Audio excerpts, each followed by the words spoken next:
Bonjour à tous, c'est Esteban pour Customize et bienvenue sur cette vidéo. Pour ceux qui ne connaissent pas Customize, je vais commencer par vous présenter la plateforme. Customize permet de créer et de vendre des vêtements personnalisés pour des écoles, des créateurs ou même lever des fonds pour des associations. C'est super simple, super rapide et surtout gratuit. Dans cette vidéo, je vais vous montrer comment créer votre boutique en ligne. On va commencer par taper Customize avec 2 i dans le moteur de recherche pour se rendre sur le site www.customize.com. En arrivant sur le site, vous pouvez cliquer sur le bouton rouge Lance une campagne, puis vous allez devoir choisir un premier textile parmi la liste proposée. Je vais commencer par un t-shirt, je vais choisir la couleur blanche et grise. On va maintenant ajouter un logo, vous pouvez l'intégrer sous plusieurs formats. Je vous conseille d'utiliser un format vectorisé pour garantir une très bonne qualité d'impression, mais nous pouvons vous accompagner sur cette tâche, il suffit de nous contacter par téléphone ou par email. Donc vous avez bien sûr la possibilité de le redimensionner et le repositionner comme vous le souhaitez sur le t-shirt. Vous pouvez également le mettre sur l'avant ou sur l'arrière du t-shirt. On a ici un aperçu des différentes couleurs qu'on a choisies auparavant.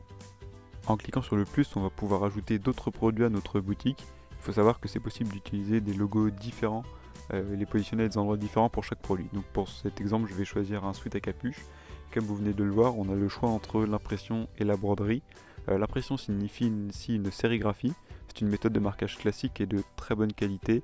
La broderie vous donne un résultat encore plus qualitatif mais engendre un coût de production supérieur et elle nécessite obligatoirement un logo vectorisé en point AI. Voilà, comme vous venez de le voir, j'ai ajouté également le même logo et je vais choisir maintenant une casquette pour vous montrer les différents accessoires que l'on peut vous proposer.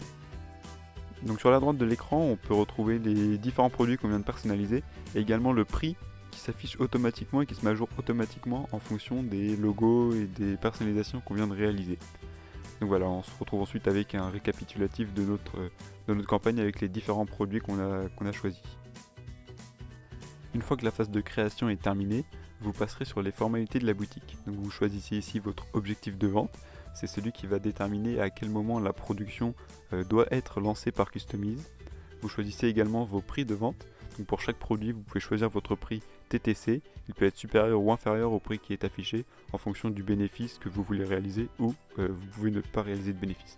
Donc voilà, et vous voyez également ici le bénéfice total à réaliser lors de cette campagne. Pour finir, il faut définir un titre pour votre campagne, une courte description du produit dans laquelle vous pouvez mettre des mots en gras ou en italique en utilisant un ou deux underscores avant ou après le produit comme indiqué juste au-dessus. Vous pouvez aussi écrire une description de vous-même si votre campagne est dans le but d'une levée de fonds, mais cette option est facultative. Il est maintenant temps de définir la durée de votre campagne, elle peut aller de 1 à 20 jours. C'est la durée maximale pendant laquelle les personnes vont pouvoir acheter les produits de votre boutique via l'URL que vous pouvez customiser vous-même.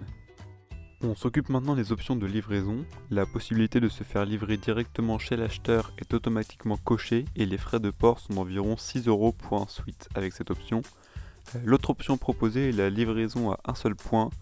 Dans ce cas, la livraison est gratuite et les acheteurs n'ont qu'à récupérer leur commande auprès du vendeur. Voilà, comme vous le voyez, vous n'avez plus qu'à remplir les champs qui sont demandés et à cliquer sur publier. Voici la dernière étape avant la publication de votre campagne. Vous n'avez qu'à créer votre compte sur Customize, vous rentrez votre adresse mail, votre mot de passe, on vous demande la confirmation de votre mot de passe et de cliquer sur le bouton vert créer mon compte. Félicitations, votre campagne est créée sur Customize. Vous trouverez sur cette page les différents liens de partage sur Facebook, Twitter ainsi que par mail pour votre campagne. Voici votre boutique sur Customize. Donc on y retrouve les différents modèles que vous aviez customisés avec les différentes couleurs. Vous voyez ici donc la courte description que vous aviez écrite ainsi que le nom. Donc on peut se rendre dans mes campagnes tout en haut. On se rend sur votre campagne avec le petit crayon vert. Et ici on peut modifier le logo qui s'affiche en haut à gauche de la page et on peut choisir d'y mettre son propre logo au lieu du logo Customize pour rendre votre campagne et votre boutique encore plus personnelle. Donc on peut maintenant visualiser de nouveau notre boutique et on retrouve donc notre logo en haut à gauche sur cette page que vous pouvez donc partager avec tous vos amis. Voilà, merci beaucoup de nous avoir suivis sur Customize et à très vite j'espère sur www.customize.com. À vous de laisser parler vos talents de créateur.